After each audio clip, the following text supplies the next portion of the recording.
הכושים העבריים בדימונה, קהילה שחימשה, מלשון חמישה, פי חמישה, את עצמה מ-300 ועד 1,500 איש. הוא זכה לשיתוף פעולה נדיר וממילא גם משתף אותנו בהצצה לעולמם זה של הכושים העבריים. שלום לך. שלום. אז אתה גדלת איתם בעצם בדימונה. כן, באיזשהו שלב בחיים שלי. זאת אומרת, לפני שהם הספיקו להתחמש, כמו שאמרת, זאת אומרת שהם היו קהילה קצת יותר קטנה, 600 איש בערך, הם היו עוד חיים 200 מטר מהבית שלי. כן. ואני זוכר עוד בילדות שלי, כל הזמן ראיתי את איך הם חיים. התקרבת אליהם? התיידדת איתם? יש קשר בינם לבין הקהילה הסובבת אותם? יש קשר שהוא מחייב, זאת אומרת, כלכלי, זאת אומרת, הם עובדים או הולכים לקנות או דברים כאלה, זאת אומרת, לא... הם לומדים יחד עם איתכם? יש להם בית ספר שהוא תחת פיקוד, זאת אומרת... פיקוד זה מילה יפה. פיקוד של משרד החינוך, זאת אומרת... כפיקוח, כן. פיקוח של משרד החינוך, ורק בני הקהילה לומדים שם. זאת אומרת, גם המורים... בעברית או באנגלית? בעברית. הם משתדלים רק בעברית. הם משתדלים ללמד את הילדים שלהם עברית. שליש מהמורים הוא מהקהילה, שליש הוא מחבר העמים, ושליש הוא עבריים לכל דבר, זאת אומרת, ישראלים. וחוץ מהראייה שלי מבחוץ כמישהו אובייקטיבי, זאת אומרת, אף פעם לא היה לי קשר יותר עמוק איתם.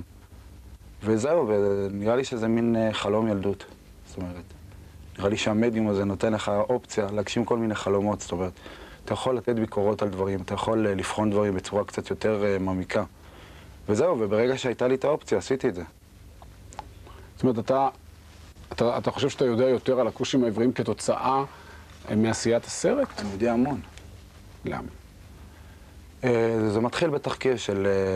כי הוא כפה עליך ללמוד בעצם. כן. לא, אבל זה משהו שאתה גם נהנה תוך כדי עשייה. זאת אומרת, זה לא מה זה כפה, זה לא איזה בחינת בגרות, זה משהו שאתה נהנה לעשות את זה, אתה נהנה לשתף את הפעולה. זאת אומרת, מתחיל בחודשיים תחקיר. זה מתחיל, זאת אומרת, זה ממשיך בשבוע צילומים. אחר כך כל פעם אתה יושב במשך חודש וחצי ורואה את החומרים האלה, ואתה פשוט נהנה לעבוד עם החומרים האלה. אתה רואה אנשים חמים, אתה רואה אנשים נורא שונים. זאת אומרת, באמת, לא מכירים אותם הרבה, אבל זה אנשים נורא שונים, נורא חמים, נורא אוהבים. שיתפו פעולה בצורה יוצאת מן הכלל. זהו, סך הכל נורא נהניתי לעשות את הסרט הזה. טוב, בוא נראה עכשיו את הסרט, ויהי ערב ויהי בוקר, מקום חדש, סרטו של מאיר חסון, כושים עבריים, דימונה.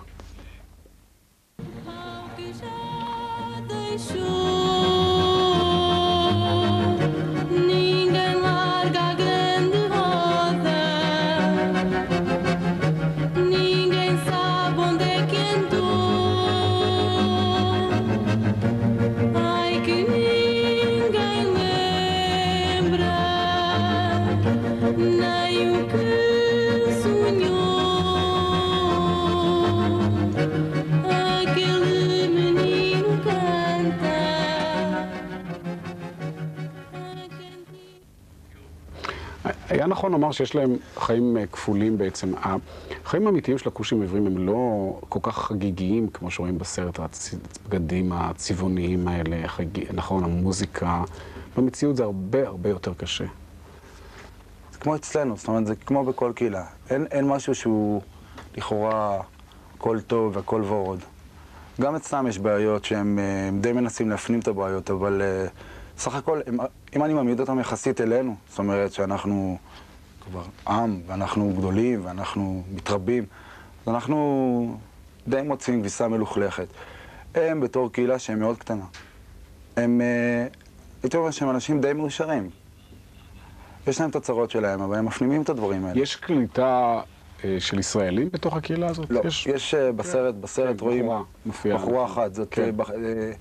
הם גם לא ששים לקבל אנשים, אבל יש בחורה אחת שנקלטה בצורה די טובה בקהילה, שהיא במקום מעמק יזרעאל. כן. אין נישואים משותפים? לא. לא, אין נישואים משותפים. הם מתחתנים בתוך עצמם? כן, זה במטרה לשמור על עצמך. זאת אומרת שלא יהיה נישואי תערובת וככה אנשים יפרשו מהקהילה. הם די מנסים לשמור על עצמם. אז הם כופים על עצמם גם חוקים. כמו שלא יהיו נישואים מעורבים ולא... הם אוסרים את זה בעצם על עצמם. כן, ממש. מיצית את הנושא הזה לדעתך? לא.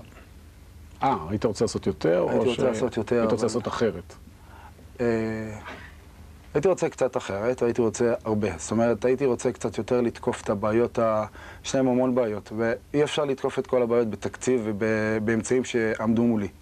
זאת אומרת, אם הייתי, קודם כל זה היה מסתכם בסרט לדעתי של מינימום שעה וחצי, והמון אמצעים. אנשי צוות, תאורה, אוכל וכל הדברים שעולים עקב זה. ואת זה אין לך. זה לא יכולתי להרשות לעצמי. כמה עולה צעצוע כזה כמו שעשית הפעם? עם הרבה עזרה, בסביבות 2,000 שקל, לא יותר מזה. אבל זה בהתחשב שאנשי צוות עובדים חינם, והציוד הוא חינם, וחינם מהמכללה. חברים, האמא עוזרת באוכל ודברים כאלה, אבל אני מדבר על הוצאות של הסעה ורכבים ודברים כאלה. אז כסף, בסוף זה כסף. כסף. מאיר חצרן, תודה רבה לך. תוכנית זו בשידור שני מחר מוצא.